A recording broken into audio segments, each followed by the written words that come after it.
Hello friends, అందరికీ నమస్తే. అందరూ బాగున్నారా? అందరూ బాగుండాలి, అందరూ నేను ఉండాలి. నేను ఈ మధ్య నాకు కొంచెం ఫన్నీ వీడియోస్ చేద్దామని అనుకుంటున్నాను. మీరందరూ నాకు కోఆపరేట్ చేయాలి. ఎందుకంటే అందరూ ఒకటే సాంగ్స్ అవే పాడుతున్నామన్నా అప్పుడప్పుడు ఫన్నీ వీడియోస్ కానీ కొద్దిగా ఎంటర్టైన్మెంట్ ఉండేటట్టుగా చేయండి అని చెప్పి నాకు మెసేజ్లు వస్తున్నాయి, కాల్స్ కూడా చేస్తున్నారు.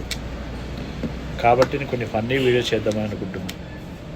దయచేసి మా ఫాలోవర్స్ అందరూ ప్లస్ నాకు మళ్ళీ వచ్చే ఫాలోవర్స్ అందరూ కూడా దీన్ని యాక్సెప్ట్ చేయాలని మనస్ఫూర్తిగా కోరుకుంటున్నాను. మీ చారీ ఫ్యామిలీ స్టార్.